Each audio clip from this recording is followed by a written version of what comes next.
10 criaturas pré-históricas encontradas, congeladas e algumas ainda com sangue. Imagine encontrar um animal de 40.000 anos com o sangue ainda líquido nas veias. O gelo da Terra não apenas guarda fósseis, ele guarda o tempo.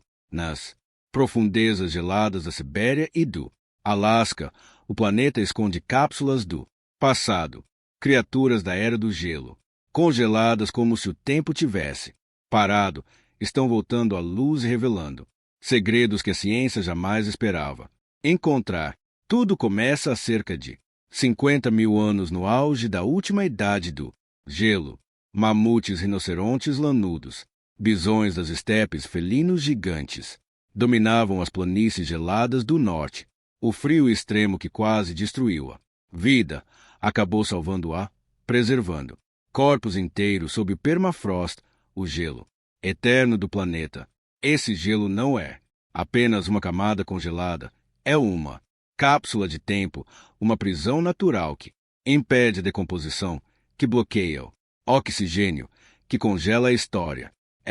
Quando ele começa a derreter, o passado emerge não em fragmentos, mas em corpos inteiros, com pele, pelos órgãos e até cheiro.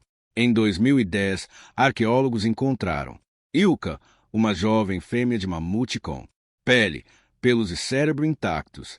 Ela estava tão bem preservada que os cientistas conseguiram estudar seu sistema nervoso, seus músculos, seus tecidos internos. Em 2018, um filhote de cavalo pré-histórico surgiu da cratera de Batagaica com sangue líquido correndo pelas veias. Um animal que viveu há mais de 40.000 anos, congelado em posição fetal, como se estivesse apenas dormindo. Poucos anos depois, o mundo viu o impossível. 2 filhotes de leão das cavernas, Esparta e Boris, preservados com olhos, garras e até bigodes. Eles estavam tão intactos que pareciam recém-nascidos. E mais recentemente, um urso das cavernas adulto apareceu inteiro, o primeiro da história em estado natural completo, com músculos, dentes, pelagem e até órgãos internos preservados. Um animal que viveu há mais de 30.000 anos, emergindo do gelo como se tivesse acabado de morrer. Esses animais não são apenas fósseis, são testemunhas de uma era em que o planeta era coberto por gelo, em que os humanos ainda aprendiam a sobreviver, em que a vida lutava contra o frio. E cada corpo encontrado revela mais do que biologia. Revela comportamento, ecologia, história. Os mamutes, por exemplo, tinham pelagens densas, gordura espessa e presas curvas que serviam para escavar neve em busca de alimento. O rinoceronte lanudo possuía 2 chifres e pelos longos que protegiam das tempestades árticas. Já o bisão das estepes, apelidado de Blue Baby, tinha a carne tão bem preservada que os cientistas conseguiram estudar até os vasos sanguíneos. E mais, conseguiram cozinhar um pedaço da carne e provar um gesto simbólico, quase ritualístico, de conexão direta com o passado. Essas criaturas não viviam isoladas. Elas cruzaram caminhos com os primeiros humanos da Eurásia. O homem caçava o mamute, temia o tigre dente de sabre e talvez tenha testemunhado os últimos ursos das cavernas antes de desaparecerem. Hoje o gelo revela não só os animais, mas também ferramentas humanas e pegadas fossilizadas próximas a eles, indícios de que havia convivência, interação, talvez até reverência. Porque para os humanos da Era do Gelo, esses animais não eram apenas presas, eram símbolos. Símbolos de força, de resistência, de sobrevivência. O mais impressionante é que alguns desses corpos ainda exalam cheiro, um odor de carne antiga e tempo parado. Outros trazem DNA quase completo, abrindo caminho para projetos de clonagem. Cientistas já conseguiram isolar células viáveis desses corpos, reacendendo uma pergunta que divide a comunidade científica. Devemos tentar trazer essas criaturas de volta. A ideia de ressuscitar espécies extintas não é mais ficção científica. Laboratórios ao redor do mundo estudam o genoma do mamute, do rinoceronte lanudo, do leão das cavernas. Através da engenharia genética, é possível inserir fragmentos de DNA antigo em células modernas, criando híbridos que se aproximam das espécies originais. Mas a clonagem não é simples. O DNA está fragmentado, degradado, incompleto. É preciso reconstruir sequências, preencher lacunas, testar compatibilidade com espécies vivas. Mesmo que o corpo seja recriado, há questões éticas, ecológicas, filosóficas. Onde essas criaturas viveriam? Como se comportariam? Que impacto teriam nos ecossistemas atuais? A ciência pode fazer, mas isso não significa que deve. E essa dúvida paira sobre cada descoberta congelada. O gelo, portanto, não é apenas um preservador, é um provocador. Ele provoca perguntas, reflexões, debates. Ele nos obriga a olhar para o passado com olhos de futuro. Porque se o gelo foi capaz de preservar a vida por dezenas de milênios, o que mais pode estar guardado lá embaixo esperando o degelo global? Se o passado, ao invés de estar morto, apenas estivesse dormindo, o planeta guarda memórias congeladas. Cada degelo revela mais um capítulo esquecido da nossa história. Nosso passado ainda pulsa sob o gelo e talvez, ao escutar esse pulso, possamos entender melhor quem somos e para onde estamos indo. Para não perder nenhum vídeo aqui do canal, lembre de se inscrever e deixar o like. Isso é muito importante. Nos motiva para trazer mais e mais histórias para você. Agora venha descobrir o que mais a Terra esconde. O que antes era apenas arqueologia, agora é biotecnologia. O gelo não está apenas revelando fósseis, está entregando organismos quase vivos, tecidos com elasticidade, órgãos com estrutura, sangue com células viáveis. E isso muda tudo, porque quando o passado chega com carne, cheiro e DNA, ele deixa de ser apenas memória. Ele se torna possibilidade. Possibilidade de estudo, de clonagem, de ressuscitação. E essa possibilidade está sendo explorada com intensidade por laboratórios ao redor do mundo. Genética, que antes apenas observava, agora tenta reconstruir. E o alvo principal é o mamute. O mamute é mais do que um símbolo da era do gelo. Ele é o candidato ideal para a desextinção. Tem parentes vivos, os elefantes asiáticos. Tem DNA preservado em várias espécies. Tem função ecológica potencial. Poderia ajudar a restaurar ecossistemas árticos. E por isso projetos como o da empresa Colossal Biociência estão investindo milhões para recriar um mamute híbrido. Não um clone puro, mas um animal com características genéticas de mamute, inseridas em embriões de elefante. A ideia é criar um ser capaz de sobreviver ao frio, de interagir com o ambiente, de cumprir o papel que os mamutes tinham: derrubar árvores, compactar neve, manter o permafrost estável. Mas o mamute não está sozinho. O rinoceronte lanudo também tem DNA preservado, o leão das cavernas, os bisões, até o urso das cavernas. E, em alguns casos, os tecidos estão tão bem conservados que é possível estudar proteínas, hormônios, até sinais de doenças. Isso permite entender como esses animais viviam, como se alimentavam, como se reproduziam.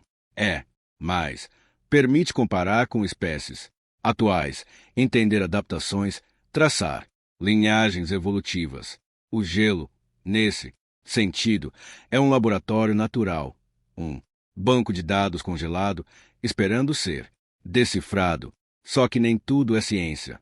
Há também dilemas éticos, ecológicos, filosóficos. Por quê?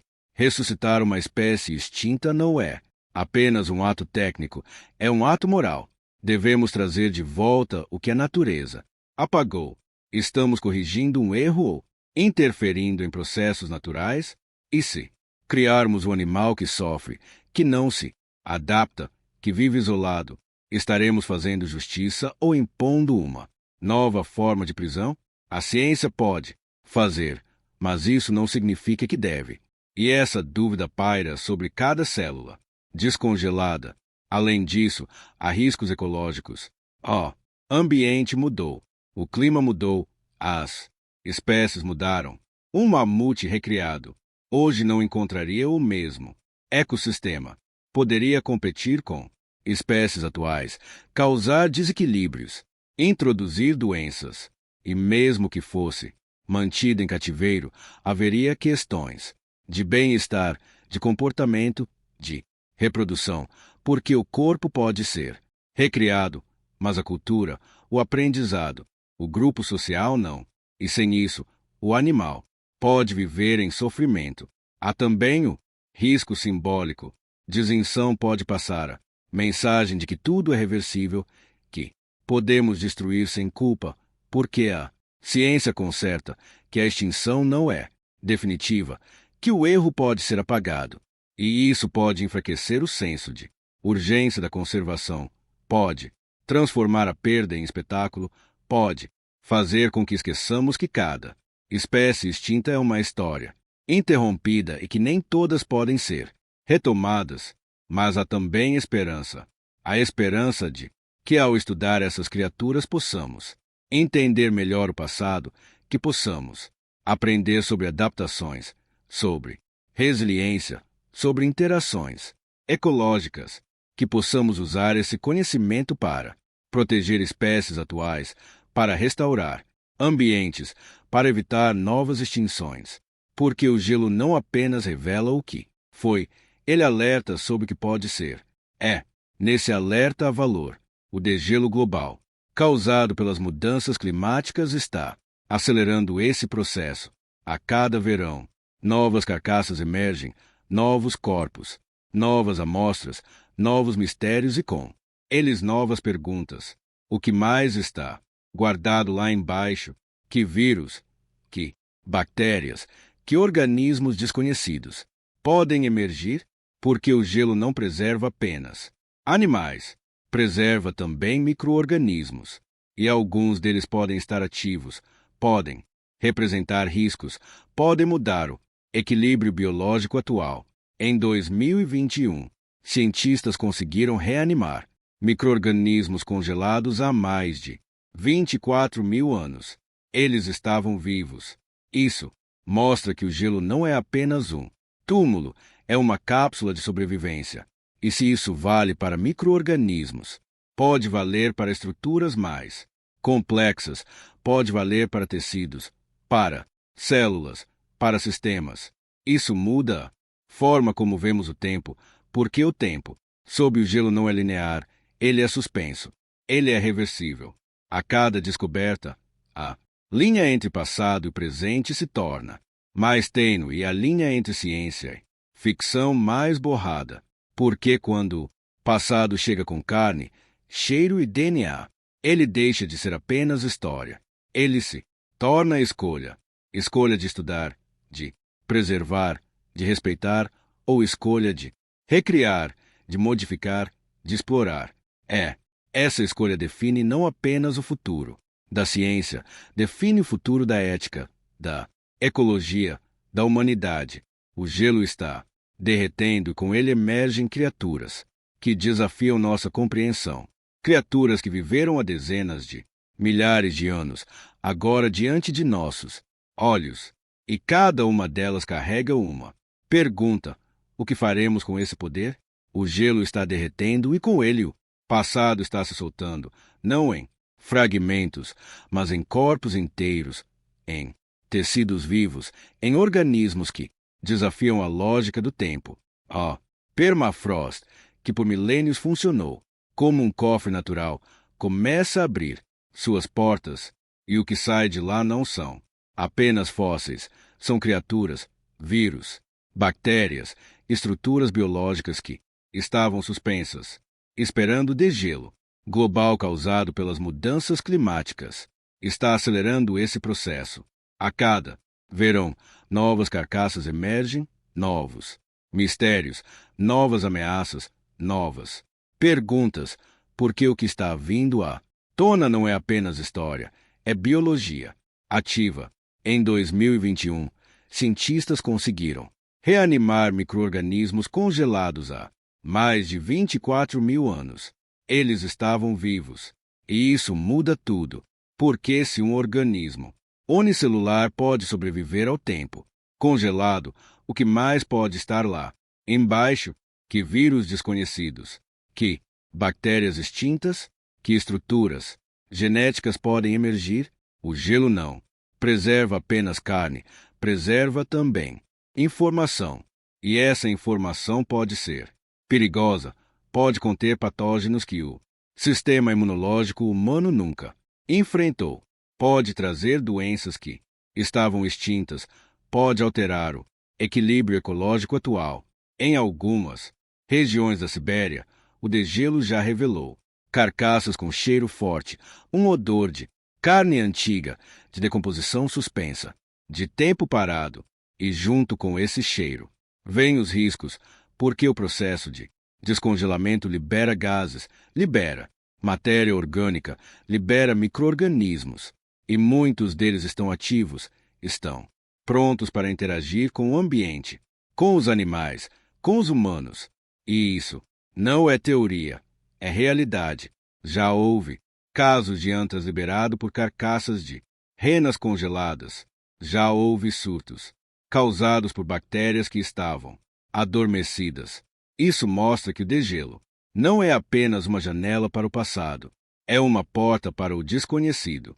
Além dos riscos biológicos aos riscos ecológicos, o permafrost contém grandes quantidades de carbono, metano, gases, que, ao serem liberados, aceleram ainda mais o aquecimento global. É um ciclo vicioso. O calor derrete o gelo. O gelo libera gases. Os gases aumentam o calor. E nesse ciclo, o planeta perde estabilidade, perde equilíbrio, perde tempo, porque o que está sendo liberado não pode ser recolhido, não pode ser controlado, não pode ser revertido. E no meio disso tudo estão os animais congelados, mamutes, rinocerontes, bisões, leões, ursos, criaturas que viveram há dezenas de milhares de anos, agora diante de nossos olhos, e cada uma delas carrega uma pergunta: o que faremos com esse poder? Vamos estudar? Vamos preservar? Vamos clonar? Vamos explorar? Porque o mesmo gelo que protegeu agora expõe. E essa exposição exige responsabilidade. A ciência está fascinada. Cada descoberta é uma oportunidade única. Estudar tecidos intactos, comparar genomas, entender adaptações, mas também há limites. Limites técnicos, éticos, ecológicos. Porque não basta ter o DNA. É preciso saber o que fazer com ele. Mas é preciso saber o que não fazer. Porque a tentação de recriar pode ser maior que a sabedoria de preservar. Nesse desequilíbrio há perigo. O degelo também revela pegadas humanas, ferramentas, ossos, vestígios de presença, indício de que os primeiros humanos da Eurásia conviveram com essas criaturas, caçaram, temeram, reverenciaram, e isso adiciona uma camada simbólica, porque não estamos apenas diante de animais, estamos diante de memórias humanas, de encontros ancestrais, de histórias compartilhadas, e cada pegada congelada é uma lembrança de que já estivemos lá, de que já enfrentamos frio, a fome, o desconhecido e de que sobrevivemos. Mas agora o desafio é outro. Não é sobreviver ao gelo, é sobreviver ao degelo. Porque o que está vindo à tona não é apenas passado, é o futuro. Um futuro cheio de variáveis, de riscos, de possibilidades. E cada verão acelera esse futuro. Cada grau a mais no termômetro é um capítulo a menos na estabilidade do planeta. e cada carcaça que emerge é um alerta biológico, ecológico, histórico. Degelo também afeta comunidades locais, povos indígenas, aldeias siberianas, caçadores nômades. Eles estão vendo o solo afundar, as casas racharem, os rios mudarem. Estão vendo o mundo que conheciam se transformar e, com isso, perdem cultura, perdem território, perdem segurança, porque o permafrost não é apenas gelo, é chão, é base, é estrutura. E quando ele derrete, tudo se desestabiliza e, no meio disso, a ciência corre para estudar, para entender, para prever, mas também precisa parar para refletir, para ouvir, para ponderar, porque o degelo não é apenas um fenômeno natural, é um fenômeno humano causado por nossas escolhas, por nossas emissões, por nossa pressa. E agora estamos diante das consequências que vêm em forma de mamutes, de vírus, de gases, de colapsos. O gelo está libertando passado, mas também está cobrando presente. E talvez ao olhar para essas criaturas congeladas, possamos enxergar mais do que ossos e pelos. Possamos enxergar espelhos, espelhos que mostram o impacto humano, a fragilidade da vida, a urgência da mudança. Porque o passado não está morto, ele está acordando e cabe a nós decidir como vamos recebê-lo. O gelo não apenas preserva o passado, ele projeta o futuro. Cada criatura que emerge congelada, cada célula intacta, cada fragmento de DNA é uma janela para o que podemos fazer e para o que talvez não devêssemos. Porque a ciência avança, mas o tempo não volta. E quando tentamos recriar o que foi, corremos o risco de esquecer o que ainda é. O mamute, o rinoceronte lanudo, o leão das cavernas. Todos eles são mais do que espécies extintas. São símbolos de uma era perdida, de uma natureza selvagem, de uma humanidade em formação. E ao tentar trazê-los de volta, estamos mexendo com mais do que genética. Estamos mexendo com memória. A desextinção é uma promessa tentadora.